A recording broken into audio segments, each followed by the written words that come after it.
Des sujets qui vous interpellent ici en Outaouais.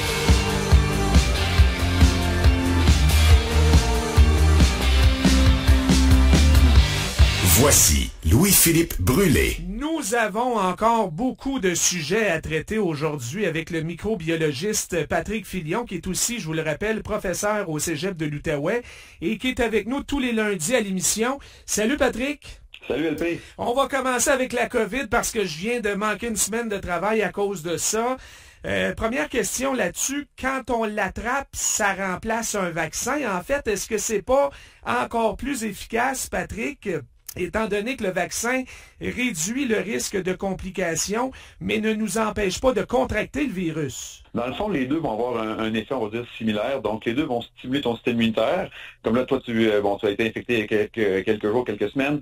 Là, tu en es, j'ose espérer, bien guéri. Donc, ton système immunitaire a été restimulé. Et là, tu as plusieurs outils maintenant qui sont en très forte concentration dans ton sang qui vont te permettre justement de limiter une réinfection là, à moyen court terme.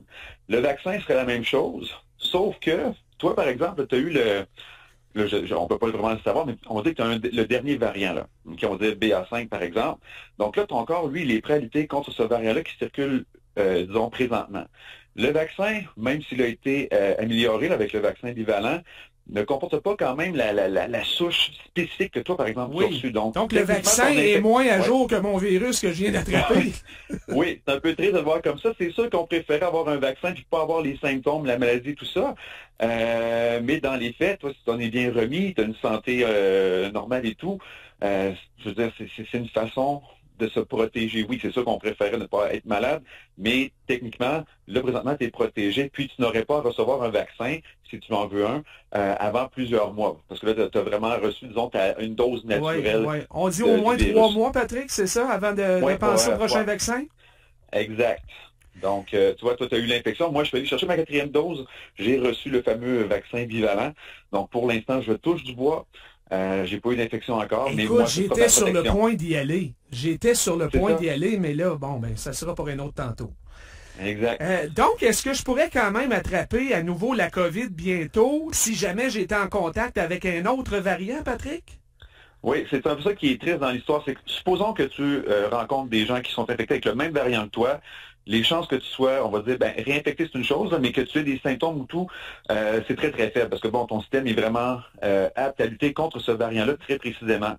Mais dans l'éventualité, on ne le souhaite pas, mais bon, l'histoire nous dit un peu le contraire, c'est que si un nouveau variant arrivait, c'est possible, un peu comme moi, j'ai reçu le vaccin, je suis pas protégé contre les nouveaux variants, donc toi, si un nouveau variant, circulait, tu aurais probablement des chances d'être réinfecté aussi. Peut-être moins, des chances moins grandes que quelqu'un qui n'a pas été infecté du tout, mais ça serait pas impossible. Mais si c'est le même variant, je pense que tu t'en sortirais très, très bien. Oui.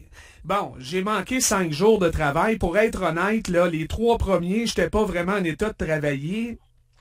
Jeudi, vendredi, je pense que j'aurais été capable de rentrer. En Ontario, on est rendu ailleurs. Au Québec, c'est encore 5 journées obligatoires où on doit manquer le travail. T'en penses quoi, Patrick? Rendu là, non? Oui, je pense qu'on veut s'assurer vraiment d'avoir une protection maximale. C'est sûr qu'après quelques jours, la plupart des personnes là, qui ont une bonne santé vont effectivement se sentir mieux. Je pense ce qu'on veut limiter le plus possible, c'est que même si la personne, je veux dire, toi par exemple, tu te sentais mieux, est-ce que tu es encore porteur d'une charge virale suffisante pour infecter tes collègues de travail? Ben oui. Parce que je pense que c'est ça. On fait peut-être... Des fois, on cherche sur le gouvernement qui en fait pas assez. Mais là, peut-être qu'on en fait un petit peu trop, mais je pense que c'est mieux dans ce sens-là, surtout avec l'automne et tout ça. On commence à travailler à l'intérieur, le retour en classe. Donc, on vise un petit peu plus pour limiter vraiment la transmission. Mais c'est sûr que je pense qu'on n'est plus dans les mêmes réalités qu'il y a 2 ans là, au début de la pandémie.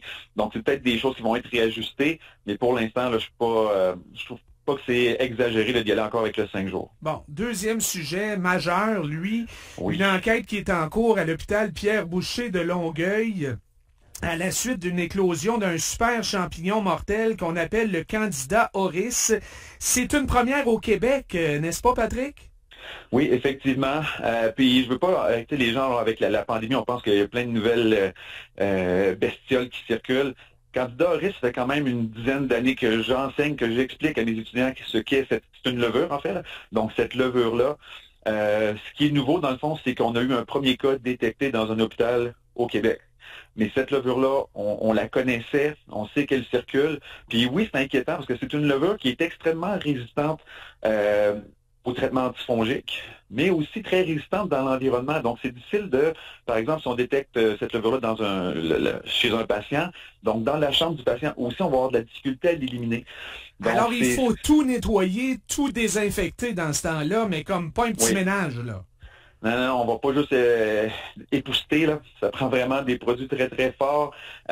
Puis même parfois dans certains hôpitaux, là, on a dû remplacer, c'est pas rien, là. On a remplacé les murs et le plancher LP pour s'en débarrasser. Donc c'est important comme nouvelle infection. Puis là, c'est pas, encore une fois, je vais rassurer les gens, là, on considère un petit peu cette infection-là comme ce qu'on appelle une infection nosocomiale. Donc c'est vraiment une infection que l'on va contracter à l'hôpital. Comme l'assez difficile, mettons. Exact. Donc, c'est pas quelque chose que je vais attraper là, en parlant à quelqu'un à l'épicerie normalement. Donc, c'est vraiment, je vais à l'hôpital, j'ai une chirurgie, vous êtes intubé, vous avez une intraveineuse. Donc, n'importe quoi, dans le fond, qu'on pourrait insérer dans votre corps. C'est souvent par là que la levure va passer pour vous infecter.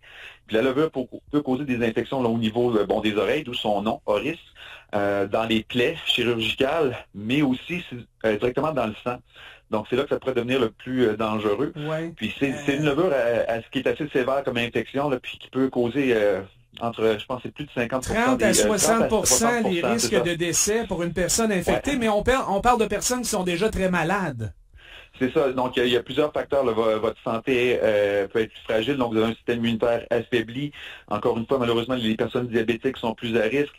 Les gens aussi, par exemple, qui ont subi des antibiothérapies. Donc, vous avez une autre infection, peu importe. Vous prenez beaucoup d'antibiotiques.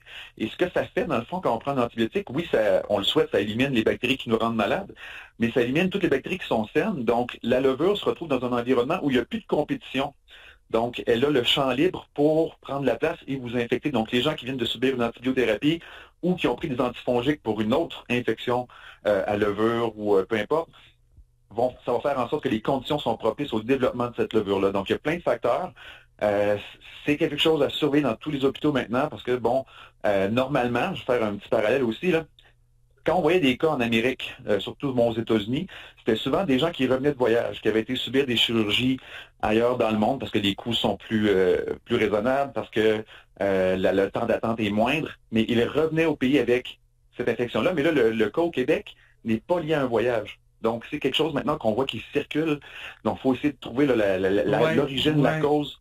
C'est ça qui est un petit peu inquiétant. C'est assez nouveau ici, mais c'est déjà devenu endémique aux États-Unis. C'est ce que je lisais. Puis on se demande si ça serait peut-être pas lié à certains produits qu'on utilise en agriculture, Patrick? Là, on est encore à l'étape de trouver, mais oui, il y a des hypothèses au niveau environnemental, parce que on utilise beaucoup d'antifongiques sur nos cultures. Donc, est-ce que ça pourrait favoriser justement le développement de souches qui sont plus résistantes? Par la suite, ces souches-là donc atteignent l'humain. Puis même une autre chose, LP, c'est quand même particulier, puis ça j'en parle de plus en plus dans mes cours. Tu sais, on parle des changements climatiques et tout. Normalement, on va dire les levures moisissures préfèrent des températures un petit peu plus fraîches. On va dire 20-25 degrés, puis nous, on est à 36-37. Mais là, avec les températures qui augmentent, les mycètes s'adaptent et on voit de plus en plus d'infections fongiques dues à des mycètes qui n'infectaient pas l'humain avant. Mais là, ils s'adaptent à cette température-là, donc maintenant, on devient confortable pour ces micro-organismes-là. Donc, quand on voit les changements climatiques, ça peut avoir des répercussions aussi sur le type et la quantité de micro-organismes qui pourraient nous infecter à moyen et long terme. Ouais. Et il n'y a pas vraiment de traitement pour combattre ça présentement. C'est très difficile. Il y a des traitements qui existent. On réussit à guérir certaines personnes.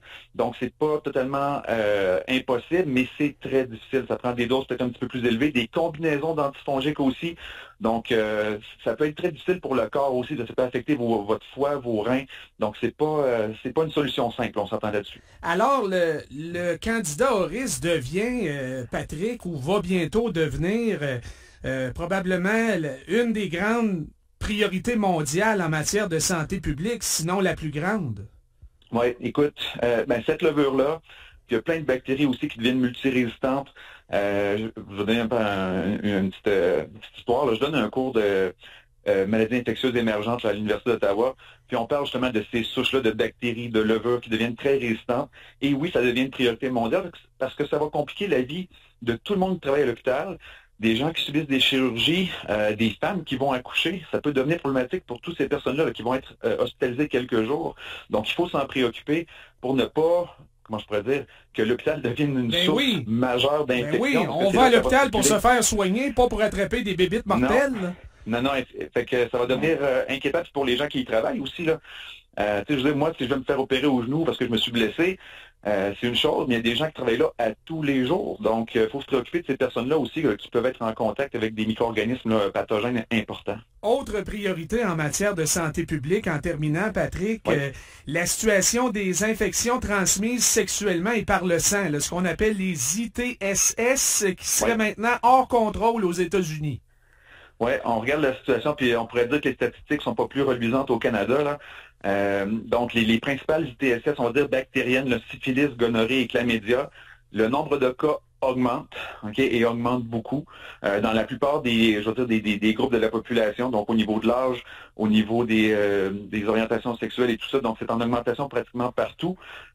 Et un peu le même principe que Candida auris, on voit de la résistance. Donc c'est pas juste parce qu'on les banalise, ces maladies-là, parce que, tu sais, j'aurais le goût de te dire, la solution est simple et connue de tout le monde, ça s'appelle un condom.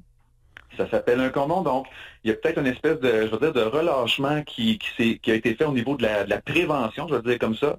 Donc, on croyait peut-être que ces infections-là étaient moins présentes. Puis, elles ont connu une baisse dans les 20-30 dernières années.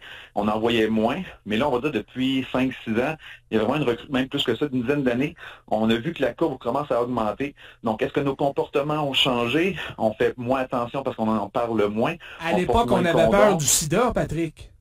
Oui, le sida a été un gros facteur dans les années 80-90. Là, maintenant, on le contrôle mieux. On ne le guérit pas encore parfaitement, mais on peut le contrôler puis assurer une qualité de vie, somme toute, normale aux personnes. Mais là, le sida, c'est une chose, mais il y a les autres infections bactériennes qui se joignent au groupe. Et comme je le disais, moi, je veux dire, quand on grandit dans les années 90, une gonorrhée, une chlamydia, tu prenais un antibiotique, puis ça faisait une anecdote à compter à tes chums par la suite. Mais là, c'est plus ça, là. Une gonorrhée peut être résistante, on peut plus la traiter. Et là, ça peut avoir des conséquences à long terme. La personne qui attrape ça à 20 ans pourrait devenir stérile, pour avoir de la difficulté là, au niveau urinaire, des choses comme ça. Ben oui. Donc, on pouvait en rire à une certaine époque, mais maintenant, il n'y a plus c'est grand plus chose drôle pantoute, là. Non. Ouais. C'est-tu parce qu'on a trop pris d'antibiotiques, Patrick? Tu sais, la société en général? Oui, ça, c'est un facteur. On doit se réjouir de l'utilisation des antibiotiques. Ça a sauvé des vies et tout ça depuis les années 40. Ça fait même pas 100 ans que les antibiotiques ont été découverts et utilisés.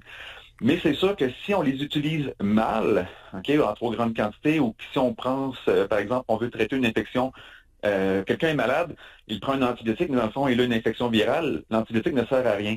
Et toutes ces conditions-là, puis aussi l'utilisation chez les animaux, fait en sorte que oui, les bactéries deviennent de plus en plus résistantes parce que, dans le fond, supposons que j'ai une infection bactérienne au pulmonaire, je prends un antibiotique, mais s'il y a seulement une bactérie dans mes poumons qui est plus résistante, je vais éliminer toutes celles qui sont faibles avec l'antibiotique, mais il y en a une qui survit, c'est elle qui se reproduit. Donc, on sélectionne des bactéries qui sont devenues résistantes. Les résistants, souvent, sont des mutations qui arrivent un petit peu par hasard. Donc, on va sélectionner pour les plus fortes, puis éventuellement, c'est tout un espèce de course à l'armement. La bactérie devient résistante, on prend des antibiotiques de plus en plus forts, ou on trouve de nouveaux antibiotiques, mais là, ça commence à être compliqué de trouver ces nouveaux antibiotiques-là. Donc, c'est vraiment là un petit peu préoccupant. C'est pas mal moins compliqué de mettre le condom. On va finir là-dessus, oui. Patrick. Merci beaucoup. Toujours un plaisir, LP. Bonne journée. Bonne semaine.